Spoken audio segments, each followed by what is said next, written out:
నమస్కారం.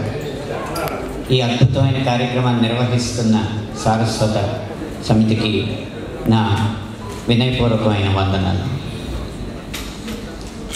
ఎప్పుడూ కూడా పెద్ద అవకాశం రాలేదు అని కృంగిపోకుండా వచ్చిన అవకాశాన్ని పెద్దగా మార్చుకోమంటారు మేధావులు. దానికి మార్గమే దర్శకులకి, భావి దర్శకులకి ఈ లఘు చిత్రాలు అన్న ప్రక్రియ. ఒకప్పుడు తన కథ వినడానికి ఎంతోమంది నిర్మాతల ఇళ్ళు చుట్టూ చెప్పులు అడిగేలా తిరగాల్సిన పరిస్థితి వచ్చేది. అదే తను నటిస్తాను అని చెప్పుకోవడానికి ఎన్నో సినిమా ఆఫీసులు తిరగాల్సిన పరిస్థితి వచ్చేది.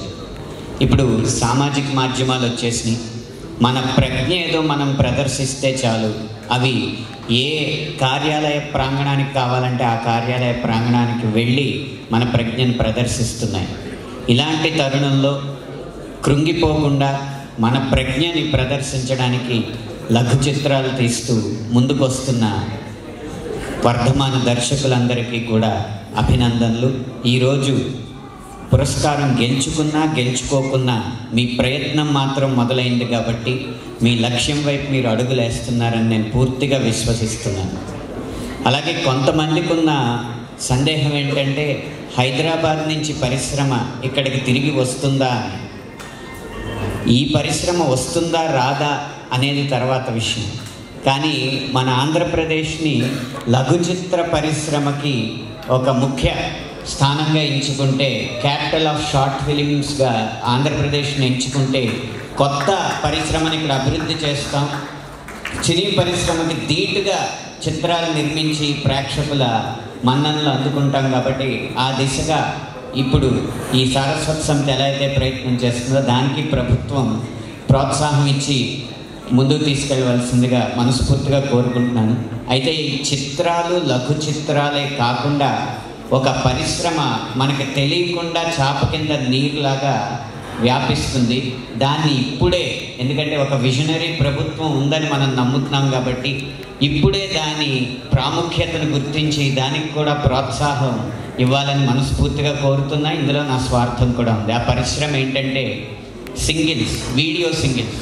ఒక పాటని 3:30 నుంచి 4 నిమిషాల పాటని సినిమాకి ధీటుగా చిత్రీకరించి యూట్యూబ్లో రకరకాల సామాజిక మాధ్యమాల్లో వదులుతుంటే అవి 300, 400, 500, 600 మిలియన్ల దాకా వీక్షణలు పొందడం జరుగుతుంది.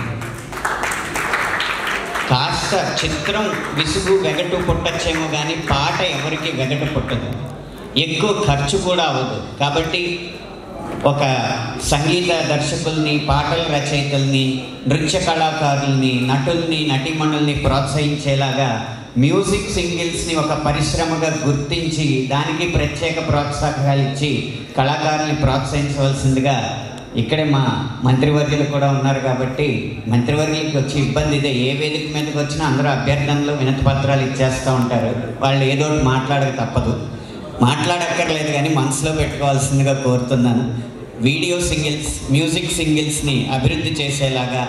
ఎందుకంటే తెలంగాణ మాండలికాల్లో వచ్చిన జానపద గీతాలు రాను ముంబైకి రాను అవ్వచ్చు, బుల్లెట్ బండి కావచ్చు, ఎంతోమంది మన్ననలు పొందిని. ఇక్కడ కూడా శ్రీకాకుళం కానీ, గోదావరి కానీ, నెల్లూరు కానీ, రాయలసీమ మాండలికాలు చాలా గొప్పవి, చాలా గొప్ప రచనలు కూడా వచ్చినాయి. ఉదాహరణ ఎంకి పాటలు.